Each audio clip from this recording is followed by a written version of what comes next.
Hello, another founder in car from the Copen, and today we will discuss if your situation is not fantastic. For example, you have trouble finding a good job, or you have a job that you don't like, or you have trouble finding a house, if that is a bad thing.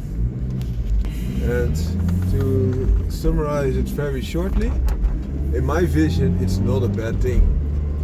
Because especially when you're young, you can learn enormous amounts of things from having a boss that is very demanding and not reasonable, to go through suffering and to learn things from that and grow and become a better, stronger, more capable version of yourself, instead of just having success like instant success that you did not have to work for, that just came towards you without any suffering from your side, which sounds to many a guy as the optimal picture, but it is not.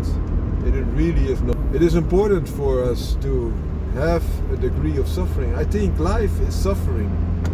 Of course, we do not like it, but every time we suffer, we also have a moment that we can grow, to become better, and you must grow in a sense, because if you do not grow, you can also choose not to grow, of course, but if you're not growing, then you will suffer even more.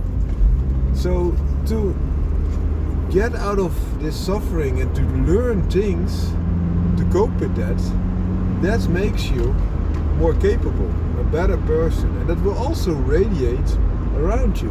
So for example, if there are people that are your friend and they see you're standing there is a lot of adversity, but you stand straight, you will keep your back straight, you will face it without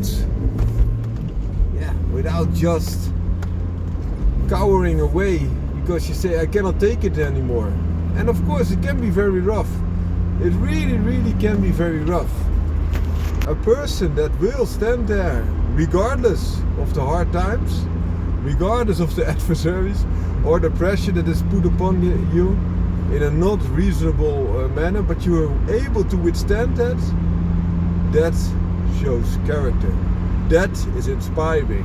It's not inspiring that someone that just inherited money from its parents, never did anything about it, and is just reaping those rewards and then perhaps wasting them also, but because they never have learned how much effort is needed to get there.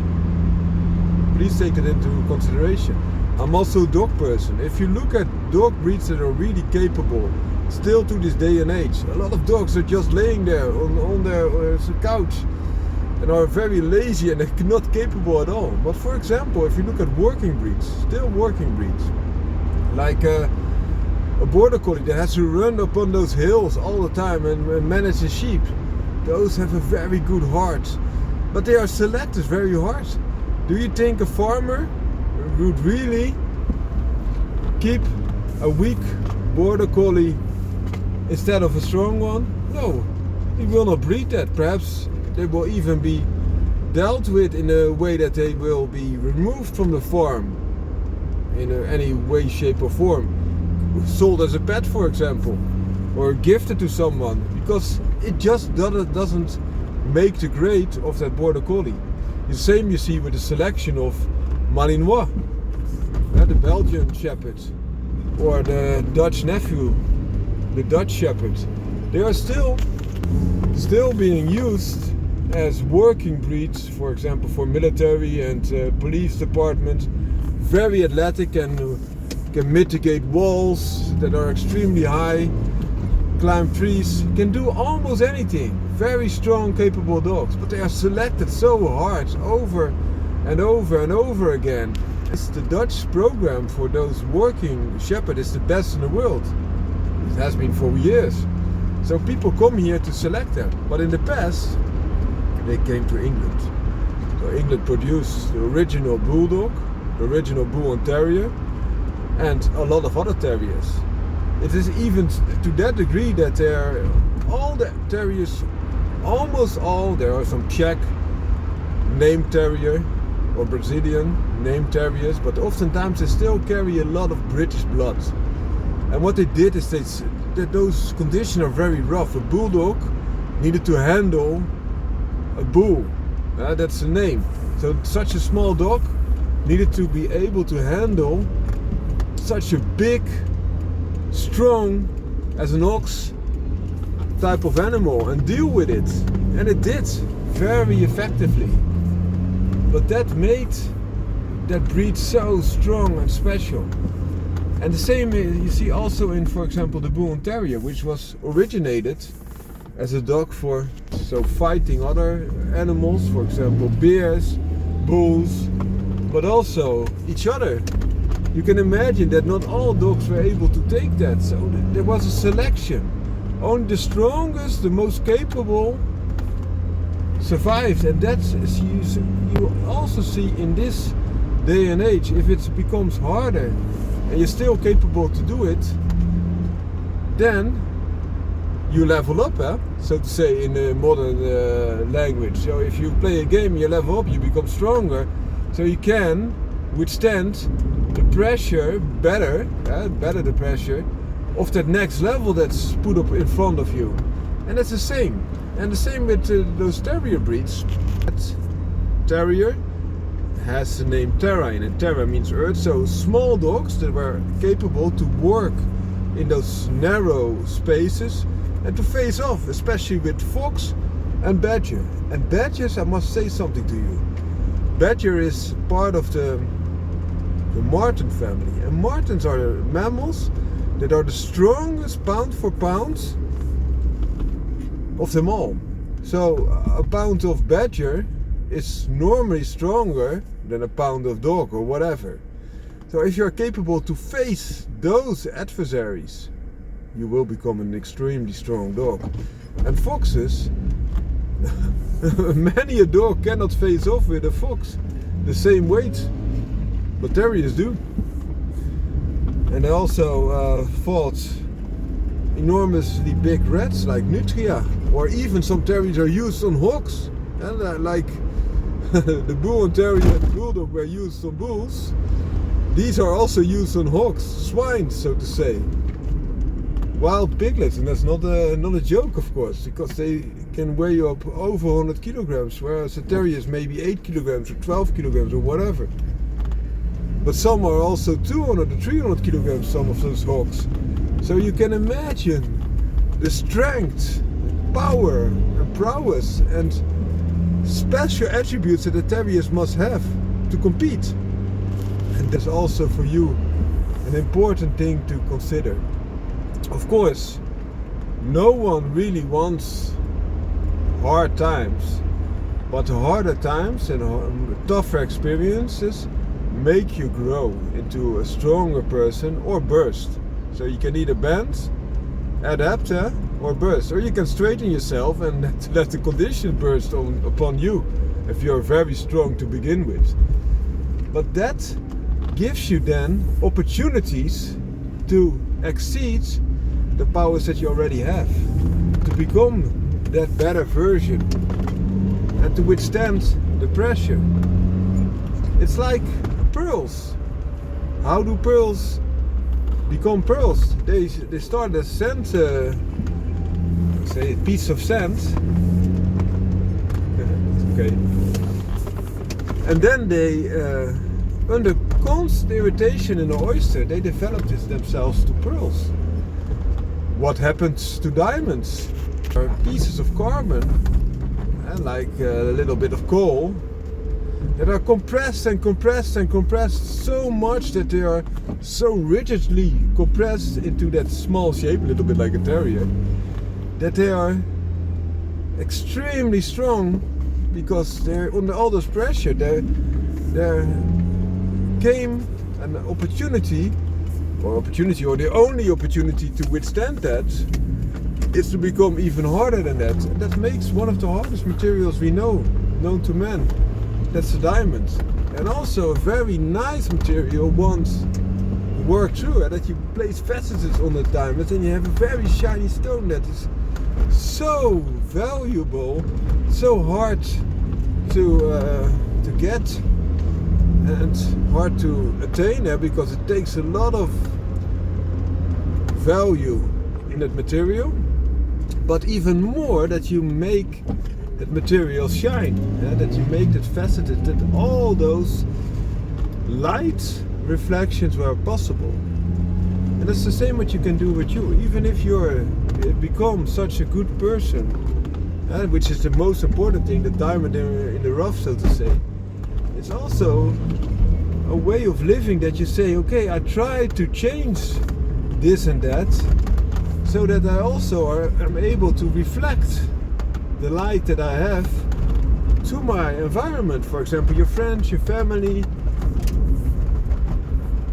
and all people around you then are also able to enjoy the light that you're able to reflect. And even better, because what type of light should you reflect? If you're connected and in contact with a higher being, and one higher being, just God, because God is the source of all that light. And then, when you are a good person, He's also just the value of what is good.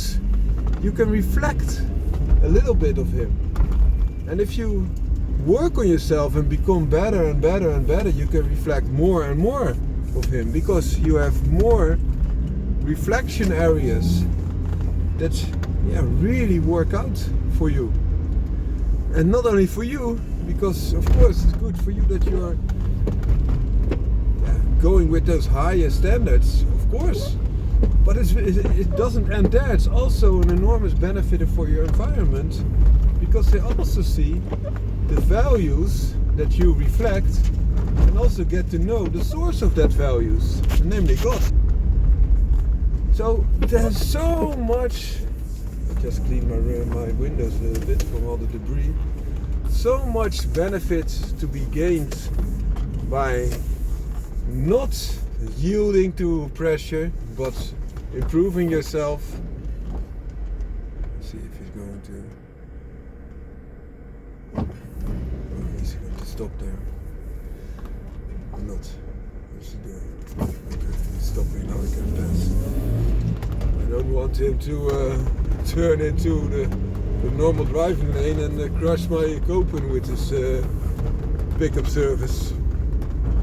So, if that is the case, and you will have a job that might not be what you want, you can learn a lot of things what you don't want, but you can also experience how you can cope under those tough situations, and you can also learn a lot from yourself. So not only what is needed to grow to a better place, but especially what you can do about it. Instead of saying, no, it's a job, no, it's life. Of course, sometimes life is unfair and hard, but that's giving away the control.